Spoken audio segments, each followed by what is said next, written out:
मान गंगे तिरी एक गोंदावले सुंदर गाव, मान गंगे तिरी एक गोंदावले सुंदर गाव, सद्गुरु ब्रह्म चैतन्य दैवताचे नाव, सद्गुरु ब्रह्म चैतन्य दैवताचे नाव।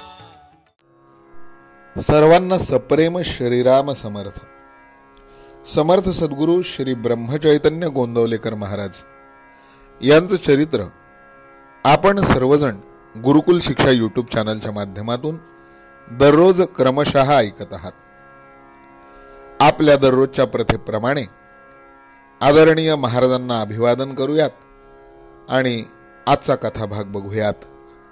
जयाचा जनी जन्मनामार्थ झाला, जयाने सदा वासनामात केला, जयाच्या मुखी सर्वदा नाम कीर्ती, नमस्कार त्या ब्रह्मचैतन्य मूर्ती। समर्थ सद्गुरु ब्रह्मचैतन्य महाराज की जय। श्रीराम समर्थ।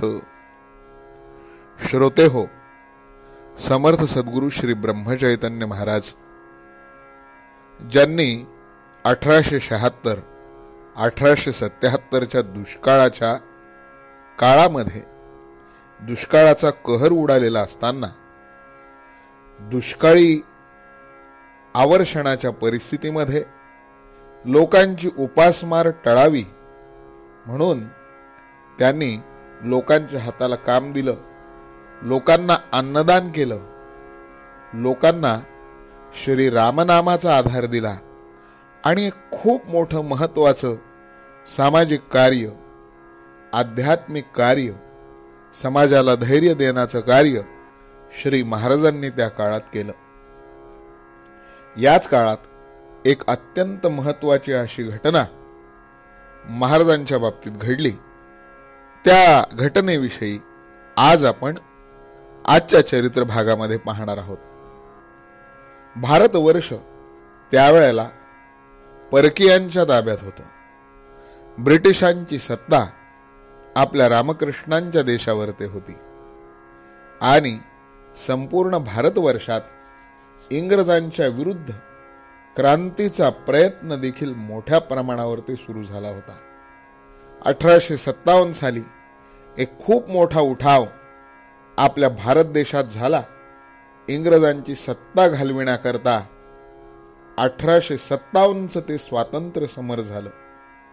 त्यानंतरच्या काळामध्ये भारताला स्वतंत्र करण्याच्या प्रयत्नात, क्रांतियुक्त प्रयत्नात, सशस्त्र क्रांतीच्या प्रयत्नात ज्यांचं अग्रगण्य असं नाव घेतलं जातं ते क्रांतिवीर वासुदेव बळवंत फडके हे भारतवर्ष स्वतंत्र करण्यासाठी तन मन धनानं झटत होते। इसवी सन 1845 साली वासुदेव बळवंत फडक्यांचा जन्म झाला आणि इसवी सन 1883 साली त्यांनी भारत मातेच्या स्वतंत्रतेसाठी हौतात्म्य पत्करलं। वासुदेव बळवंत फडके हे अध्यात्म मार्गातले खूप मोठे साधक होते। जगद्गुरु श्री भगवान दत्तात्रय हे त्यांचं आराध्य दैवत होतं। दत्तात्रयांची पूजा केल्याशिवाय आणि गुरुचरित्राच्या पोथीचा अध्याय वाचल्याशिवाय दररोज वासुदेव बळवंत फडके अन्नग्रहण देखील करीत नसत। दररोज वाचण्यासाठीची अशी गुरुचरित्राची एक पोथी त्यांनी आपल्या हातानं लिहून काढली होती। तसंच दत्तनामाचा दररोज 5000 जप वासुदेव बळवंत फडके दररोज करीत असत आणि इतर वेळी सहज दत्तात्रयांच्या नावाचा उच्चार करीत। दररोजचं अन्निक, दररोजची पूजा आणि दररोजचा जप आटपल्यानंतर ते पुष्कळ वेळ ध्यान लावून बसत। त्यावेळी वासुदेव बळवंतांना स्वतःचं भान देखील उरत नसायचं।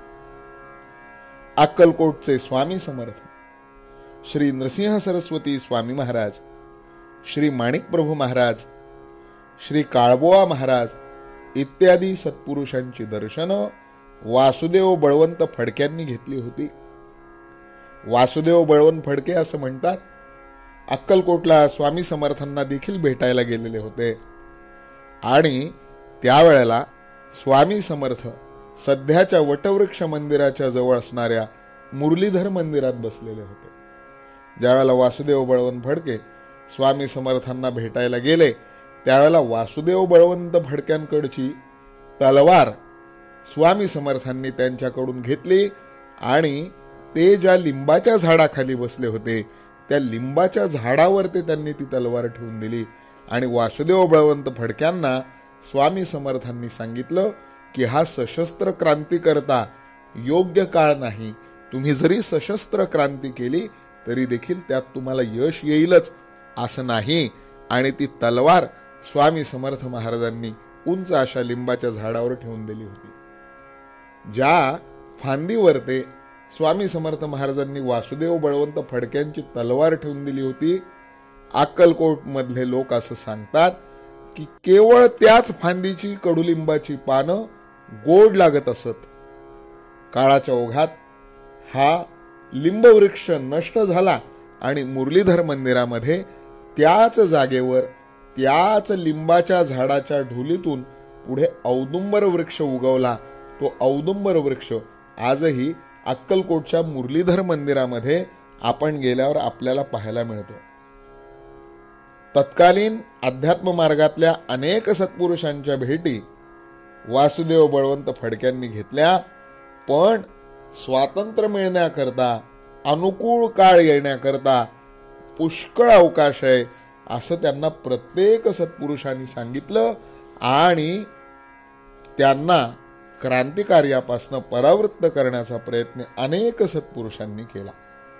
मात्र वासुदेव बळवंत फडक्यांचा इंग्रजांच्या विरुद्ध उठाव करण्याचा विचार पक्का असल्यामुळे वासुदेव बळवंत फडक्यांनी जो उठाव करायचा होता तो केलाच. श्री काळबोवा नावाचे एक असेच सत्पुरुष होते. त्यांच्याही दर्शनाला वासुदेव बळवंत फडके गेले. त्यावेळेला त्यांनी वासुदेव बळवंत फडक्यांचा हात हातात घेतला आणि त्यांना सांगितलं की तुम्ही जे करताय ते फार चांगलं आहे, ते देशबांधवांच्या हिताचं आहे खरं, पण हट्टाला पेटून भिंतीवर डोके आपटाल तर फुकट मराल असं काळबोवा नावांच्या सत्पुरुषांनी देखील वासुदेव बळवंत फडक्यांना सांगितलं होतं. वर वर्णन केल्याप्रमाणे गरिबांच्यासाठी सर्वस्व त्याग करण्यास सिद्ध झालेल्या श्री महाराजांना बघून, ब्रह्मचैतन्यांना बघून वासुदेव बळवंतांना मात्र फार आनंद वाटला आणि वासुदेव बळवंत फडके एके दिवशी श्री ब्रह्मचैतन्य महाराजांना भेटण्याकरता देखील आले. आणि जसा वासुदेव बळवंतांना आनंद झाला तसाच आनंद ब्रह्मचैतन्य महाराजांना सुद्धा झाला. संबंध देशाला एकीकडे आग लागली होती, एकीकडे आसमानी संकट आणि एकीकडे सुलतानी म्हणजेच ब्रिटिशांच्या जुलमी राजवटीचं संकट. यातनं देश होरपळून निघत होता आणि त्या देशाला, त्या देशबांधवांना बाहेर काढण्यासाठी वासुदेव बळवंत फडके प्रयत्न करत होते. वासुदेव बळवंत फडक्यांच्या प्रयत्नांचं श्री ब्रह्मचैतन्य महाराजांना मोठं कौतुक होतं. पण जिथे संबंध आभाळ फाटलं तिथे ठिगळ कुठे लावणार? जिथे संपूर्ण देशच पेटला तिथे वासुदेव बळवंत सारखा एखादा मनुष्य काय करणार या विचारानं श्री महाराज सुद्धा अंतःकरणापासनं निराश झाले होते. 1-2 वर्ष बंडाची सर्व सिद्धता करण्यात वासुदेव बळवंतांनी घालविली. सिद्धता पुष्कळ झाली तरी आपल्या चळवळीला भगवंताचं अधिष्ठान असावं असं त्यांना मनापासून वाटलं आणि म्हणून रणांगणात प्रत्यक्ष उतरण्याच्या अगोदर तलवार घेऊन पुन्हा एकदा ते श्री स्वामींच्याकडे म्हणजेच अक्कलकोटला गेले. स्वामींना नमस्कार केला, आपली तलवार त्यांच्या पुढे ठेवली, दूर जाऊन बसले. मनात अशी इच्छा की स्वामींनी आपल्या हातात तलवार दिली तर आपण अजिंक्य म्हणू. परंतु श्री स्वामींनी एका सेवेकऱ्याला हाक मारली आणि जवळच्या झाडावर ती तलवार नेऊन ठेवण्यास सांगितलं. त्या सेवकाने देखील त्याचप्रमाणे केलं. वासुदेव बळवंत बराच वेळ बसून राहिले पण स्वामी काही बोलेनात. तेव्हा ते अतिशय नाराज झाले आणि पुन्हा माघारी फिरले. घरी आल्यावर ते वासुदेव बळवंतांना काही चैन पडेना, म्हणून ते श्री ब्रह्मचैतन्य महाराजांना भेटण्यासाठी गोंदवल्याला आले. ज्या वेळेला वासुदेव बळवंत फडके गोंदवल्याला आले त्यावेळेला सूर्य मावळतीकडे झुकला होता, संध्याकाळ झाली होती. श्री महाराज शेतामध्ये उभे होते. बरोबर बरीच मंडळी असल्यामुळे दोघांचं नुसतं वरवरचं बोलणं झालं आणि श्री महाराज वासुदेव बळवंतांना घेऊन आपल्या घरी गेले. म्हणजे जिथे सध्या थोरल्या रामाचं मंदिर आहे, महाराजांचं जन्मस्थान आहे, अशा ठिकाणी महाराज वासुदेव बळवंतांना घेऊन गेले. मंडळींची घरातल्या सर्व कामं आवरल्यानंतर, सगळ्यांची निजानीज झाल्यानंतर श्री महाराजांनी रात्रभर एकांतात आपल्या खोलीत वासुदेव बळवंत फडक्यांशी चर्चा केली. महाराजांनी त्यांना बंडाच्या मार्गापासून परावृत्त करण्याचा प्रयत्न करून पाहिला, पण काही केल्या वासुदेव बळवंतांची समजूत पटेना. तरी दोघंही समवयस्क असल्यानं श्री महाराजांनी त्यांना फार प्रेमानं आणि आपुलकीनं वागविलं. त्यांना जीव तोडून उपदेश केला. दुसऱ्या दिवशी ते परत निघाले. त्यावेळेला पुढील संभाषण झालं. वासुदेव बळवंत बोलले, मी सगळी तयारी केली आहे, माझी माणसं देखील तयार आहेत. तुम्ही प्रत्यक्ष रामदास स्वामी आहात, मी तुमचा शिवाजी म्हणतो, मला तुम्ही मदत करा. यावर श्री महाराज गोड हसले आणि त्यांना म्हणाले, छे छे, मी समर्थ कसा बनू शकेल आणि तुम्ही तरी शिवाजी होऊ शकणार आहात का? सध्याचा काळ आपल्याला अनुकूल नाही. आपली शक्ती फुकट दौडू नका. तुम्ही भगवंताची उपासना करा, म्हणजे तुमच्या कार्याला मोठं अधिष्ठान प्राप्त होईल. अनुकूळ काळ येईपर्यंत तुम्ही आध्यात्मिक साधना करा. अनुकूळ काळ येण्याकरता आणखीन थोडा अवकाश आहे.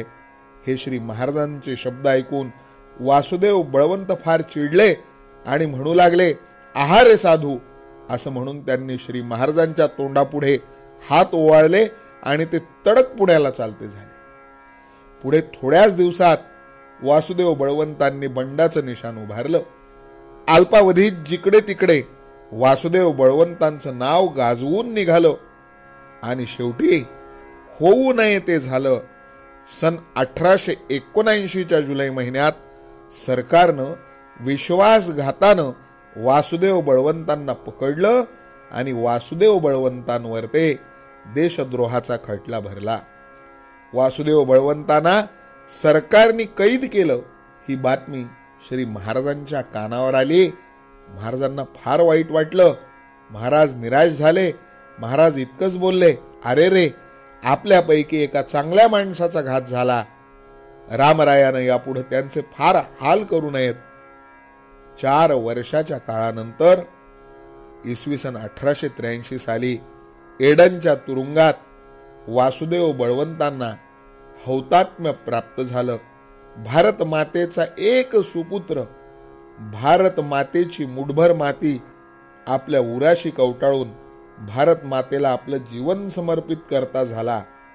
परंतु श्री महाराजांच्या सहवास वासुदेव बळवंतांना काही काळाकरता तरी लाभला. महाराजांनी त्यांना उपदेश करण्याचा त्या काळात भरपूर प्रयत्न केला, परंतु जे विधिलिखित होतं ते विधिलिखित टळू शकत नसतं. तशातला प्रकार वासुदेव बळवंतांच्या बाबतीत घडला. कदाचित वासुदेव बळवंतांनी अक्कलकोटच्या स्वामी समर्थांचं आणि आपल्या गोंदवल्याच्या ब्रह्मचैतन्य महाराजांचं ऐकलं असतं तर देशाचा इतिहास कदाचित वेगळा राहिला असता, अशी आशा करायला काही हरकत नाही. कुणीही असो, मग तो देशभक्त असो अथवा देवभक्त असो, प्रारब्ध गती पुढे त्याला जाताच येत नाही, असा आपला पुराणांमधला इतिहास सांगतो. म्हणून साधू संत आपल्या प्रारब्धाचे जे संकेत आपल्याला सांकेतिक भाषेत सांगतात ते संकेत आपण मान्य केले पाहिजेत. ही शिकवण या कथानकातून आपल्या सगळ्यांना मिळते. श्री महाराजांच्या जीवनामध्ये सुद्धा अनेक प्रारब्ध गतीचे, फेऱ्याचे, दुःखाचे प्रसंग निर्माण झाले आणि महाराजांनी प्रारब्धातून निर्माण झालेले ते प्रसंग कसे सहन केले हे आपल्याला श्री महाराजांच्या चरित्राच्या पुढच्या भागात बघायचे. तोपर्यंत आपण श्री महाराजांच्या चरित्राचा आजचा हा भाग श्री महाराजांच्या चरणारविंदी समर्पण करूया. समर्थ सद्गुरु श्री ब्रह्मचैतन्य महाराज की जय. श्रीराम समर्थ. देई मला तुके रघुराया, देई मला तुके रघुराया, मती उपजो तुझी या गुण गाया, मती उपजो तुझी या गुण गाया, मती उपजो तुझी या गुण गाया, मती उपजो तुझी या गुण गाया, देई मला तुके रघुराया.